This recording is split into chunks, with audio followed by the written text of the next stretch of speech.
Hello, welcome to my training video. This is for 683 for Ball State. My name is Mackenzie Clark. This is my friend Dylan, and we are going to go over the prompt hierarchy levels. We're going to talk about why prompting is so important and what it looks like, and give you some examples. So prompting is any type of assistance that is given to an individual learning a new task. So oftentimes it is for new tasks or new skills. And if a student needs more help with a task that they've learned and they've forgotten, prompting is a great way to refresh their memory. Prompts are given by instructors, teachers, therapists, anyone leading the lesson, and they can be given to clients, students. You can do this at home if you're trained and know what you're doing. And there's different levels of prompting. So it can be used from the least to most restrictive or intrusive environment, or most to least. So it's different techniques.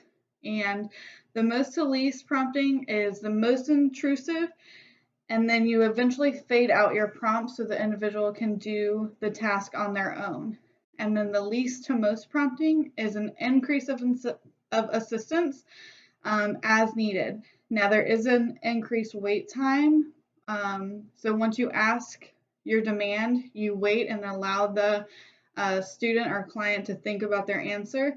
And then if they cannot answer independently, then you prompt them based on the level that they need. So why is this important? Prompts are important because you're showing exactly what you want and what is expected to the learner. So it helps them gain knowledge, especially if it's a new skill or task, on what they need to learn. So by doing this, you're reducing frustration and reducing errors. So if they pick the wrong error, they might think that that's correct. But with prompts, you can do errorless learning, and this helps them master the skill faster. So you're showing them the correct response, you're guiding them to the correct response so they can learn this skill without frustration. So we are minimizing the errors and reinforcing the good or expected behavior. So based on your reinforcements, the prompts can increase the individual's engagement with a lesson. So we're going to go through the 6 prompts. I'm going to talk about them first, and then we'll give an example. So a visual is starting at the least intrusive. So a visual is giving a picture. Oftentimes we use visual schedules with ABA or with individuals with autism. Verbal is with giving a hint or a command or asking a question that guides them to the right answer. Gestural is pointing to an object or narrowing in on the expected answer. Modeling is the leader of the instruction models an example for the learner. Partial physical is by giving a nudge or some type of physical assistance and then allowing them to finish the command on their own. And then full physical is physically guiding the student or client to the correct answer with touch. So we're going to go through those as an example. So the question I'm going to be asking is, can you match this sock, or where's the match, or can you find this other sock? Okay, so we're going to start at visual. So Dylan, can you find this sock? Let's find the matching sock. Good job. So I provided a visual of 2 socks that are matching, and that's what I wanted. That was my expected behavior. Okay. Dylan, can you find the other sock? What color is this? Blue. Can you find the blue sock? Very good job. Okay. So that was gestural. Oh, I'm sorry, that was verbal. So I asked a question. We indicated what color this was. He said blue, and he knows his colors, so therefore he could pick out of my green, blue, and red sock, he could identify the blue sock. Okay, so gestural. Dylan, can you find this other sock? Can you find the sock? So I gestured by pointing to the correct answer, and that allowed him to pick the correct answer. Our next one is modeling. Dylan, can you find the other sock? I found the other sock. They match. Can you find the other sock? Good job. So I gave him a request. I modeled and found the matching sock, and then I asked him to do the same. Partial physical. Dylan, can you find the matching sock? Dylan, can you find the matching sock? Very good. So if you couldn't see, I nudged his elbow to guide him to the answer, and then I allowed him to finish on his own. Okay, so that's partial physical. Dylan, can you find the other sock? Dylan, can you find the other sock? Good job. So this is full physical. With full physical, I took his hand by the wrist.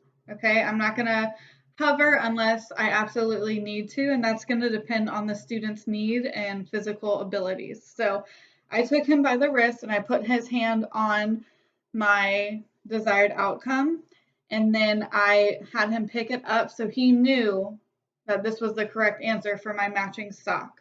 Okay. So that was from least invasive to most invasive. So I am going to swap it out and go from the most invasive to the least invasive. So I'm going to show you that if this is a very new skill, we're going to start intense, okay? And I'm going to show you that we're going to start and then fade out our prompt. So eventually he can do this independently and he can do this by himself. So we're going to go through it in reverse, starting with full physical to visual and then eventually independent, okay? So Dylan, can you show me the matching sock? This is the matching sock. So once again, I took him. He was a little more hesitant to give me his hand, so I took him at the top. We went it and picked it up. So this is full physical. Okay, so next is partial physical. Dylan, can you show me the matching sock? Good job. So this time I tapped him on the back or on the shoulder and then guided him behind his arm. I wasn't grabbing, I guided him towards the expected answer so he can finish it, okay? The next is modeling. So this is without any touch, so now it's becoming more independent without my reminder or guidance, okay? So modeling. Dylan, can you find the matching sock? I found the matching socks. Can you find the matching sock? Very good. Okay, so modeling. No touch, just explaining and showing your learner what is expected of them. Next is gesture. Dylan, can you find the matching sock? Can you find the matching sock? Very good job. Okay, verbal. Dylan, can you find the matching sock? Hey, what color is this? Blue. Can you find the blue sock? Very good. So I asked a question. He knows his color, so I identified what color he knew, and he knew how to pick it out of the lineup. Visual. Dylan, can you find the matching sock? Can you find the matching sock? Very good. So my visual aid is a picture of matching socks, and that's what it's expected of him to find. Independent. Dylan, can you find the matching sock? Very good job. So with starting at full physical and working our way to independence, that allows him to learn the skill, learn how to find it on his own, and use those key items that he's learned. The sock is blue. I'm going to look for the blue sock. So that is what is expected.